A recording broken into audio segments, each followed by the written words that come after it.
the Prime Minister of Pakistan put together this delegation and gave us a mission. It's a mission to advocate for peace in the subcontinent and to engage the international community, all of whom played a role in the de-escalation and in the facilitation of the ceasefire, and then some countries played a role in the mediation of the ceasefire, to encourage them to continue to play the role so that we can achieve a permanent peace in South Asia. This, we believe, is the only way for us to address all issues.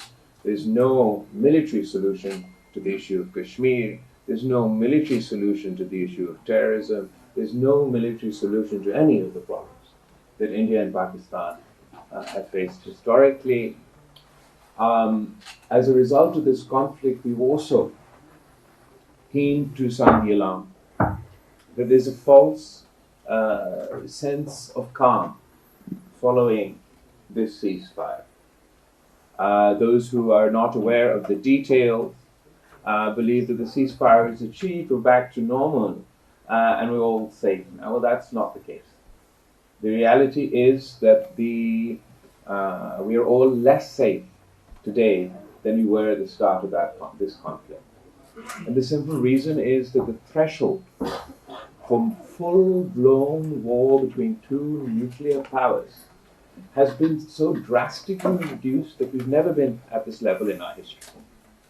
As things stand today, if there's a terrorist attack anywhere, in India or India-occupied Kashmir, proof or no proof, that means war with Pakistan.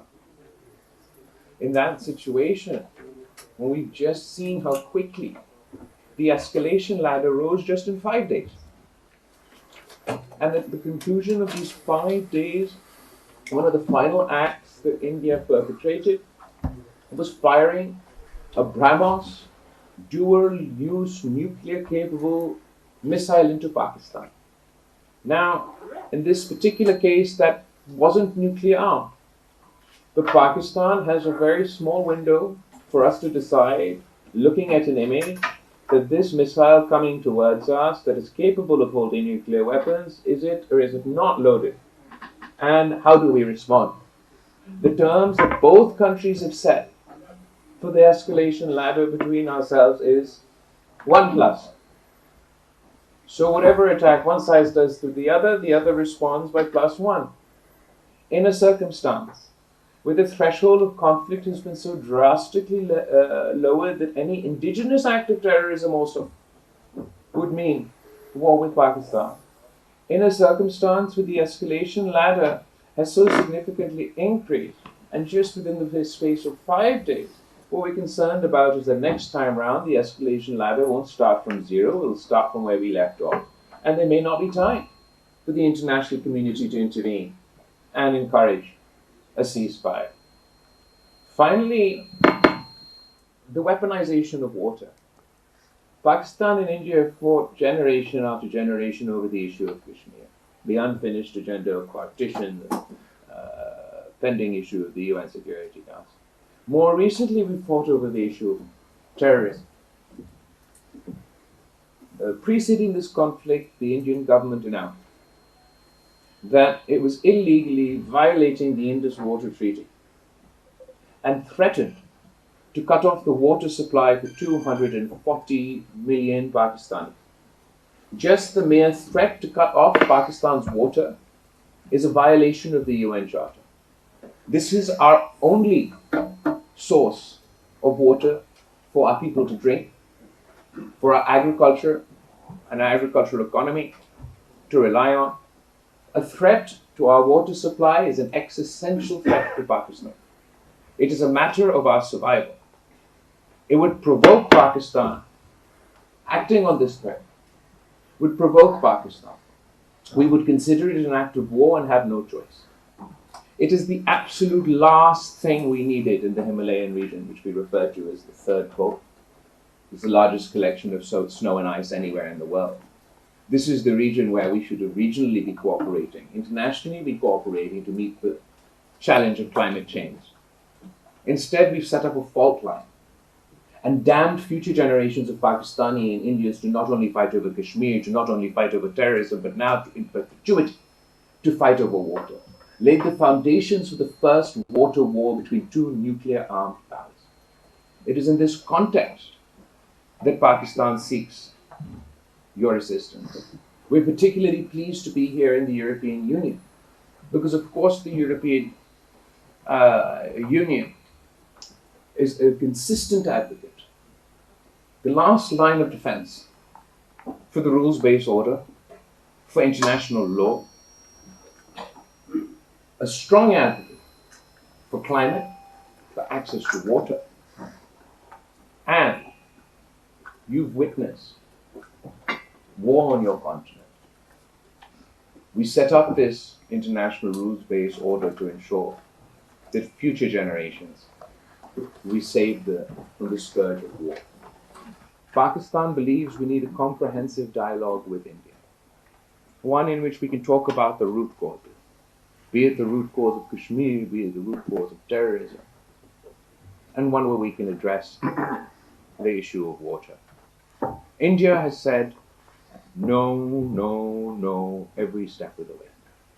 Following the terrorist attack in Indian-occupied Kashmir, the Prime Minister of Pakistan, Shehbaz Sharif, publicly offered that Pakistan would be willing to be part of an international, impartial investigation into this terrorist attack. The Indians said no.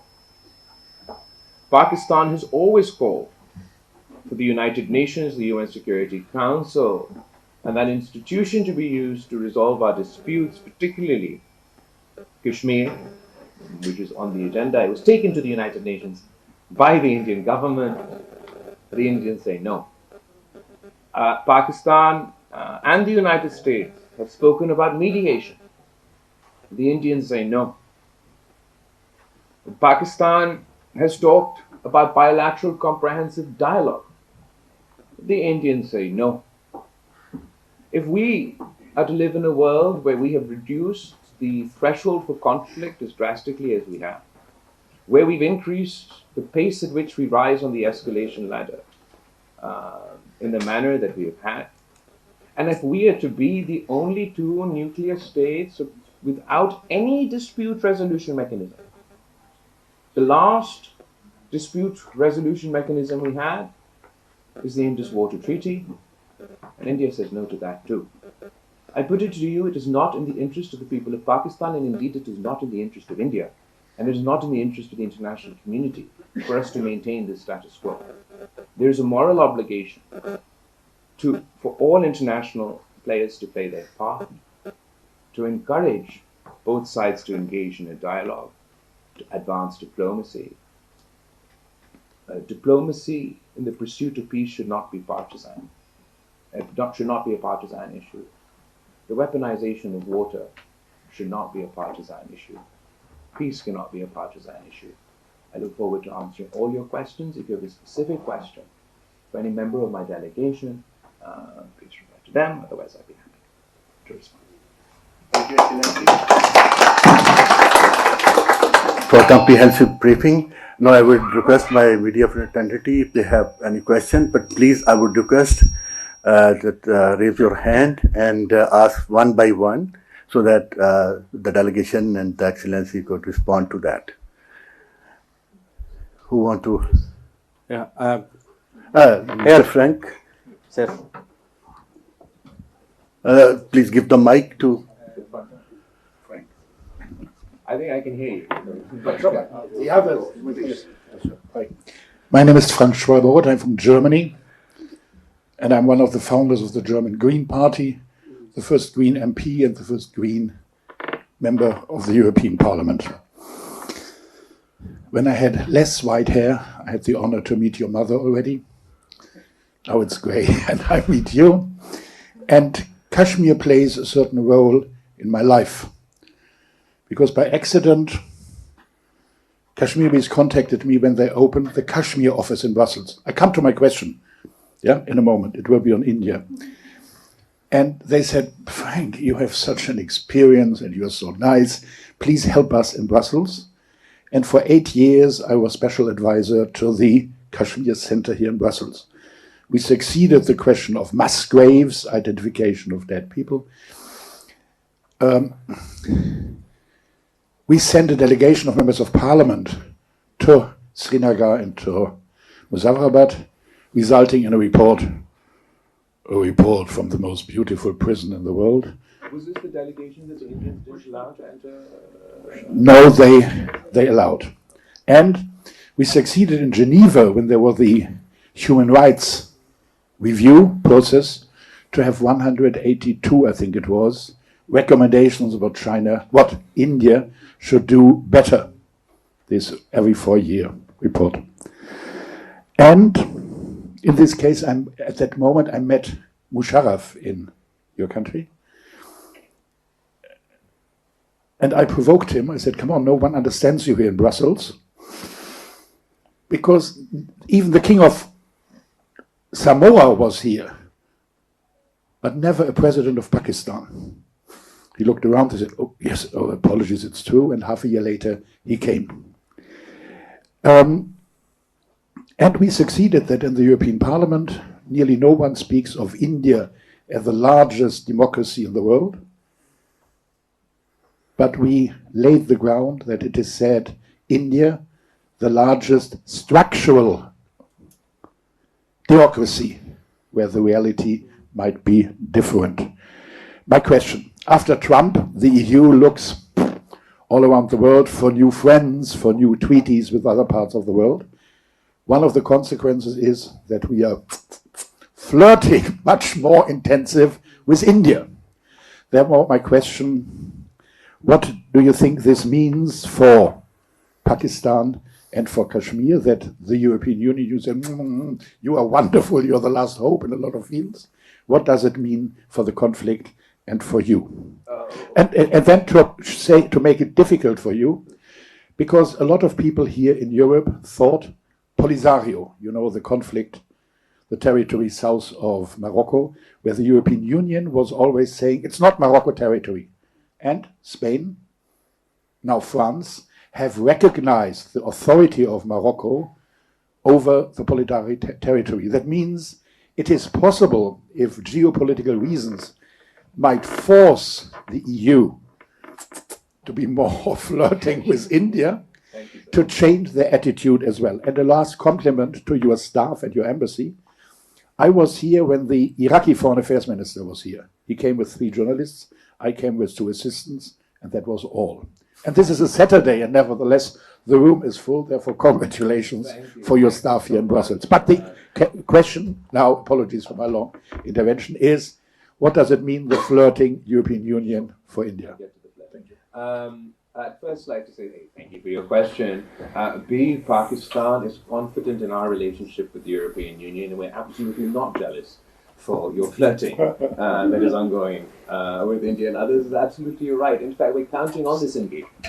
We're counting on yours and other Western countries' close ties to India to be able to speak to them as a friend and explain to them that the corner in which they're painting not only their own country, but their entire region is not a tenable situation. It does not leave the citizens of India any more safe. It does not leave, certainly, the citizens of Pakistan any more safe, or the people of the international community. It's all the more important that the European Union and other countries engage, speak to India as a friend, and convince them that this is the only path forward. As far as the engagement that you've had with India, the economic engagement that you're looking to have in the region. There's, for example, even we just came from the UK. They've signed a trade deal with the Indian government. Pakistan has, like we have GSP Plus with Europe. There's also an arrangement that we have for trade with the United Kingdom. The US is currently in trade talks both with India and Pakistan. So if we just look at it from the economic angle and your economic interest in an increasingly unpredictable economic climate, no matter how fantastic these trade deals will be, no matter how big and beautiful they may end up being bilaterally between the EU and India, the US and India, the UK and India, they'll only manage to achieve their full potential under 2 circumstances.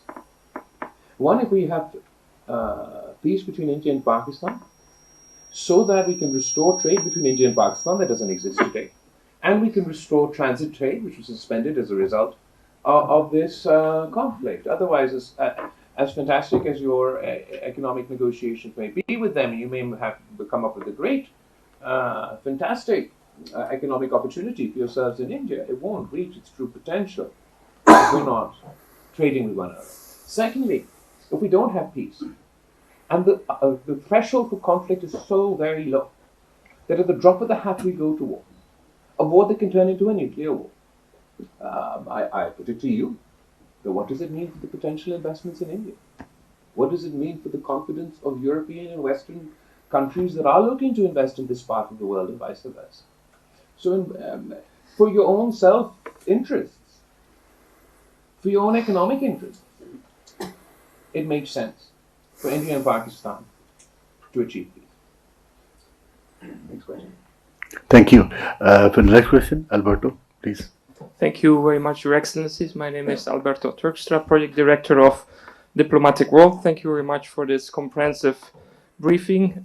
Two short questions. First, you've been in Brussels for a few days engaging with high-level counterparts. What role do you envisage the European Union to play to mediate for lasting and sustainable peace in the region? You mentioned the role in achieving the ceasefire, but looking ahead, what role do you expect or do you envisage the EU can play? And the second, when you mentioned the need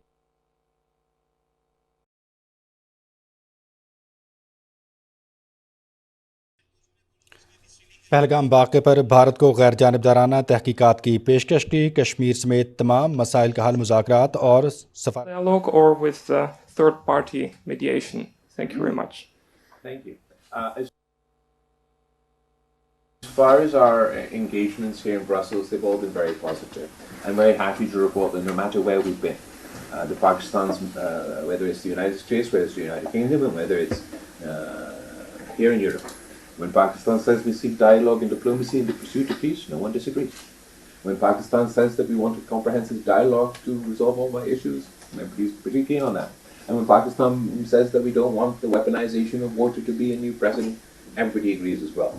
How we assist us in achieving those aims, I think everybody can play their role diplomatically, engage diplomatically with both sides to try and encourage that conversation.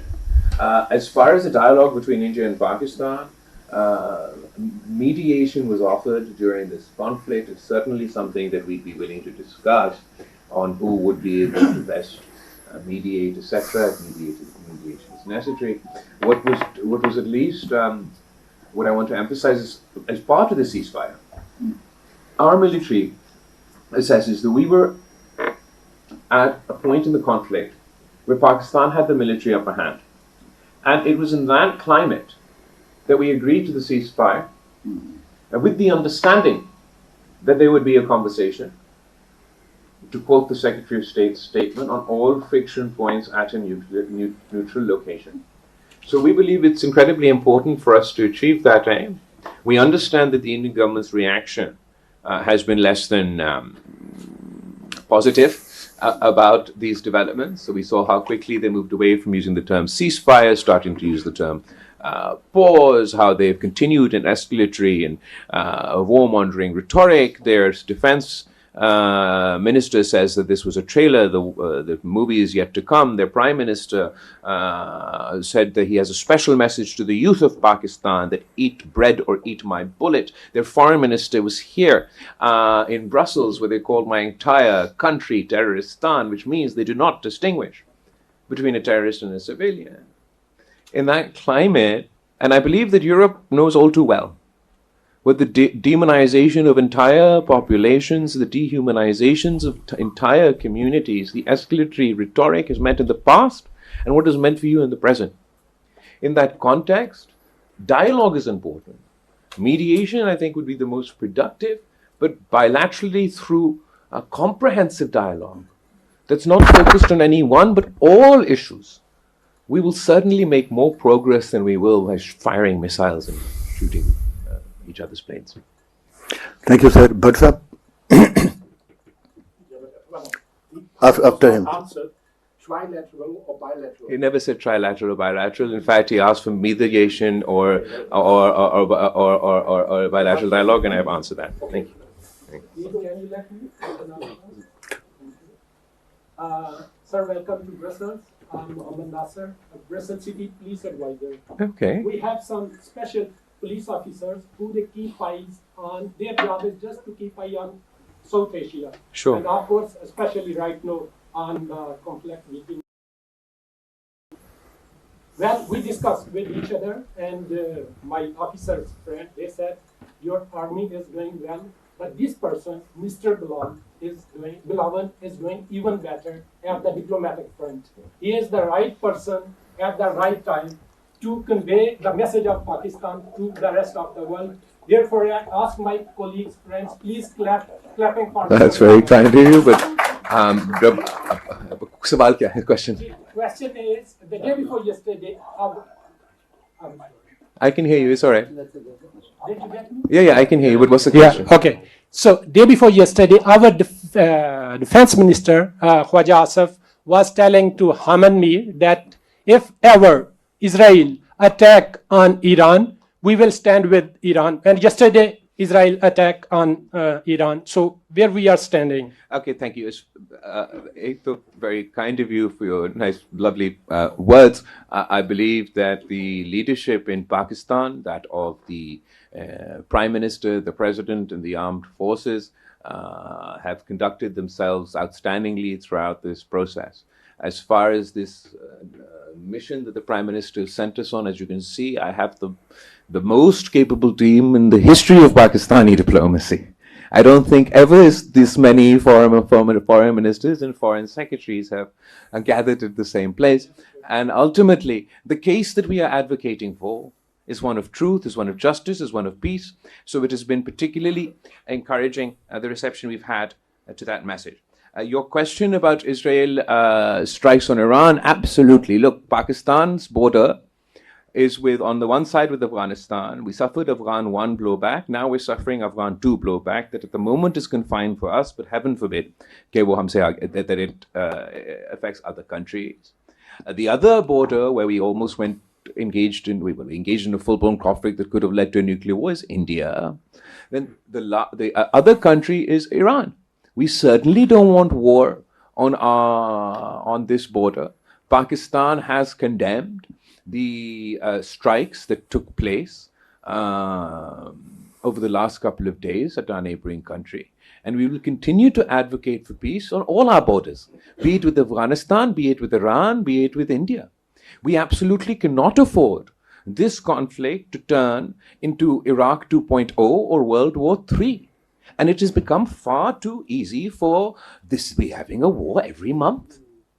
What is wrong with this generation? You were supposed to protect us from the scourge of war through dialogue and diplomacy, and it has become the default setting. Whenever there's a conflict, whenever there's a dispute, to launch into full-scale war. And it is far easier for older generations to make these decisions, to start these conflicts. But it's my generation that's going to have to pick up the pieces. I absolutely call on the international community to play their role to immediately impose a ceasefire in this Iranian conflict with the occupying forces in Palestine. We cannot have perpetual war. It serves none of our interests. Finally, you're working in the police over here. But I want to speak to you in that context. That Pakistan and Europe, Pakistan and the UK, Pakistan and the United States, we have cooperation on counterterrorism. We have coordination on counterterrorism. We have intelligence sharing to deal with counterterrorism, and we've done this from before also, but particularly 2001 onwards. That relationship, that CT cooperation has become so effective that on both sides we've managed to work together to thwart terrorist attacks. Terrorism knows no borders, it knows no race, it knows no religion. It is a menace for all of us, but we've managed to cooperate.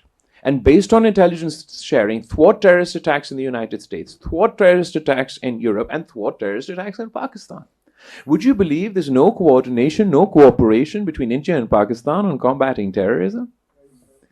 2012 was the last time we had a comprehensive dialogue in which there was some cooperation on CT. 2019, there was a last attack which led to planes in the sky. Between that date and this date, we've had no conversation. I ask you as an expert, someone who deals with terrorism, is this a viable situation? Or will we be able to more effectively combat terror if India and Pakistan sat together and coordinated, conducted intelligence sharing? We would be able to develop, just as the United States generals said before their Houses of Parliament or their Congress 2 days ago, 3 days ago now, that we have a phenomenal partnership with Pakistan on counterterrorism. We can develop that phenomenal partnership with India as well. Thank you, sir. Sir, if you want to add, the Foreign Minister of Belgium publicly admit that and appreciate and thanks to the government of Pakistan the fighting against terrorism. Thank you. Thank you, sir. Appreciate your answer. Thank you. Bhatt sahab. Yeah, I am Abdullatif Bhatt, founder of the Kashmir Watch Media Initiative. Founder of the Kashmir kya? Kashmir Watch is a blog. Kashmir Watch. On behalf of the Kashmiri people, I appreciate your efforts in raising the issue of Kashmir from London, from Washington to London, and now in Europe. Given the ongoing repression and media blackout in Indian administered Kashmir since August 2019, what concrete diplomatic or multilateral steps will your party or Pakistan's next foreign policy leadership take to revive global attention, especially in Europe? And during your Brasal visit, did you engage with the European human rights or civil society groups concerned with the freedom of expression and digital repression in Kashmir? Thank you. First of all, thank you for your question. Thank you for your work, for drawing the international community's plight, drawing the international community's attention to the plight of the people in Kashmir. We believe that as a result of this conflict, every crisis has produced an opportunity. And in this crisis, the opportunity has been that we've been able to highlight the importance of resolving the issue of Kashmir. We've shattered the myth of the Indian government that Kashmir is an internal issue. The Kashmiri cause is internationalized. The President of the United States just a couple of days ago continued to advocate for mediation to resolve the Kashmir conflict. At the very least, India has changed their position from this being an internal issue of India to a bilateral issue between India and Pakistan. So that is immense progress as far as the Kashmir cause is concerned. We want to see the resolution of this cause for two reasons. One is our historic position, that it is our promise of the international community, of the people of India, the people of Pakistan, to the people of Kashmir, that they have the right to the self-determination under the UN Security Council resolutions, and we continue to advocate that point. But particularly post-2019, the Indian government's increased suppression and oppression within Indian-occupied Kashmir is creating a situation where the local population is getting alienated, is getting frustrated, is getting repressed, so much so that it creates such an environment that then the local population becomes easy prey for terrorist organizations who will use them, exploit them as cannon fodder for their nefarious designs. And now, particularly because Pakistan is to be held responsible even for the actions of indigenous terrorism, it's all the more important that we sit and discuss, resolve the issue of Kashmir. Even if obviously Pakistan has a broader agenda, but above and beyond that, or the Kashmir has a broader agenda, even if your narrow view is that of terrorism, you can no longer ignore the issue of Kashmir.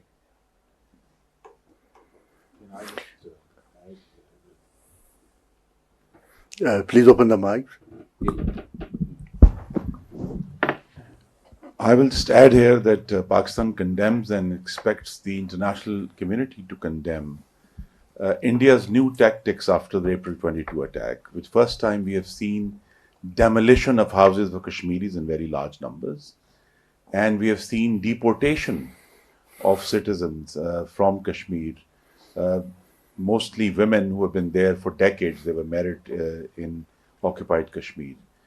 So these are tactics that probably India is learning from its new ally, Israel, which has done the same in its occupied lands of destroying houses and forcing deportations. So our challenge is as great as before, is to continue raising the voice of our Kashmiri brothers and sisters in occupied Kashmir. And now this episode that we have had between India and Pakistan has raised the Kashmir issue to a fresh international attention. And of course, Pakistan will continue to raise its voice for Kashmiri people. Our colleague Merkulas from Hungarian Press.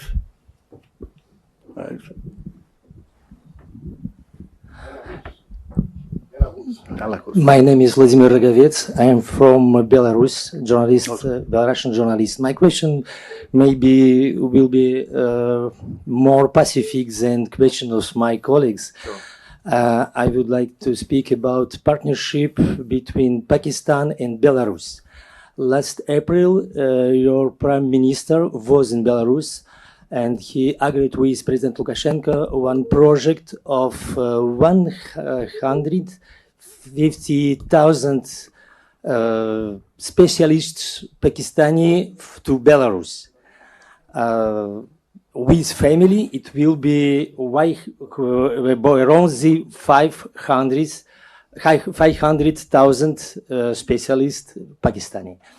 My question, your opinion about this prospect of this project?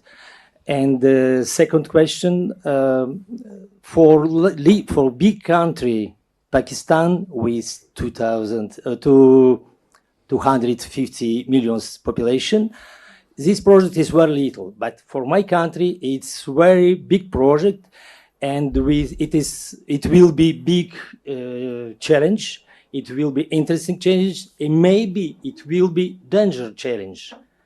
I would like your opinion. Thank you. First of all, I'd like to state how encouraged we are by the positive ties between Pakistan and Belarus. We have economic cooperation that extends across many sectors, including agriculture, tech, and a whole host of other things. The issue that you bring up is also quite encouraging.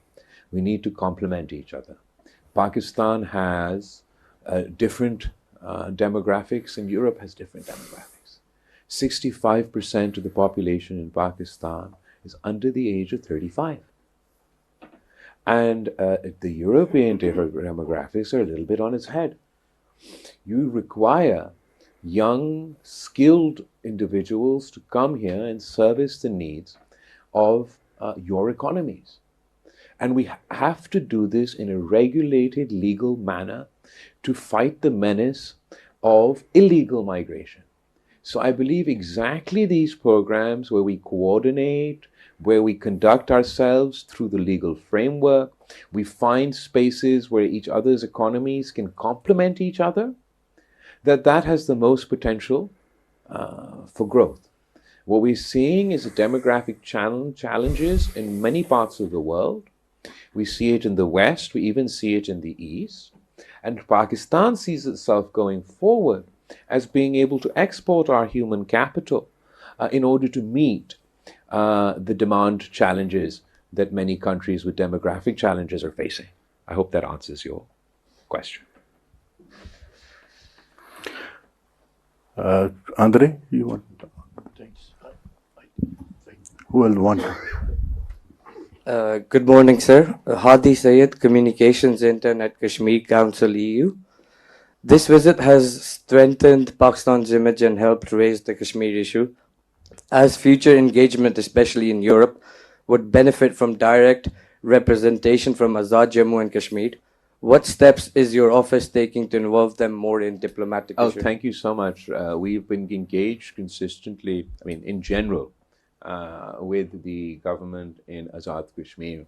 When I was foreign minister, they'd be represented at various forums, including the OIC, etc. As far as this delegation is concerned, obviously we are representing the government of Pakistan.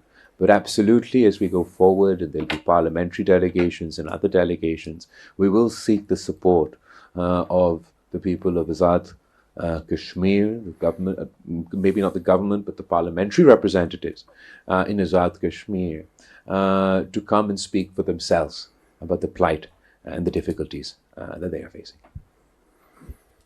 Yeah. Bilkul. Kashmiri descent from Pakistani side, so one member is sitting right here, but from Azad Kashmir, that will have to be going forward. Mr. Imran from Bold Channel. Imran Beg from Bold Channel. My question is, how do you encounter Indians delegations already visited in the EU? My main responses and result. Kya? The Indian delegation has been also traveling the world, just as their war was based on disinformation and misinformation. Their diplomatic initiative has been based on disinformation and misinformation. They went to New York and tried to claim that Pakistan was a terrorist state. The United Nations, within the United Nations, Pakistan was immediately elected to head the committees responsible for looking at terrorism. They went to DC, adamant to convince America that they don't need mediation, they don't need dialogue, and again, Pakistan is an exporter or a perpetrator of terrorism. They were told then publicly recently by the president that Kashmir in India needs mediation. The State Department has mentioned mediation, and the Army of the United States says we're a phenomenal partner in terrorism. They've then come to the United Kingdom and the EU. They've set quite a high standard. If you recall, the Foreign Minister, the External Affairs Minister of India got very, very angry when a certain other country dared to show the humanity of condoling with the civilian loss of lives on the Pakistani side. They used their economic clout to bully some countries to retract their statement condoling or condemning the deaths of the innocent civilians in Pakistan. But when they stand here with the EU Commissioner at the Foreign Minister level, and their Foreign Minister says that all of Pakistan is terroristan, and then the EU Commissioner standing next to them continues to condole the loss of life on both sides, mentions the importance of international law. I believe that the Indian government or the Indian government's delegation and their foreign policy, not because of any particular weakness of their diplomatic corps or their foreign policy, but because of the weakness in their message. They're pushing a lie. They're pushing disinformation. They haven't been honest. They haven't been honest with their own people. They haven't been honest with their allies. They can't be honest about the planes that we shot down. They still to this day will not tell us who were the terrorists that were involved in the attack in Indian occupied Kashmir. Surely one of the largest countries in the world with one of the most ambitious intelligence agencies in the world could at least identify these individuals who, according to them, crossed over from an international border, penetrated one of the most militarized borders in the world, and got so deep into their territory and conducted this massacre. They haven't been able to name them because that too, for whatever reason. And they've been unable to name a single terrorist that they supposedly targeted in these targeted operations within Pakistan. We can point to the civilian infrastructure, the schools, the dams that they attacked. We can show you the graves of the innocent civilians that they killed. But they cannot name one terrorist, either one that conducted the attack on their side or one that they targeted within Pakistan. If your campaign is going to be based on disinformation, if you're not going to be transparent, if you're not going to face credibility, then you will get the response that the US delegation has been, that the Indian delegation has been receiving internationally. If anyone has any climate-related questions, I have two very able climate experts on my left and right that I'm sure would be... Sorry, if you permit, our correspondent from ARY, Nadeem Bhatt, wants to ask a question.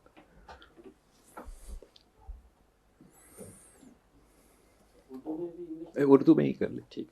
जनाब chairman, आपकी क़यादत में पाकिस्तानी पार्लिमानी वफद इस वक्त Brussels में है। यूरोपीय union के साथ पाकिस्तान के ताल्लुकात हमेशा से अहम रहे हैं, ख़ासतौर पर जब बात दहशतगर्दी के ख़िलाफ़ पाकिस्तान की कुर्बानियों की हो।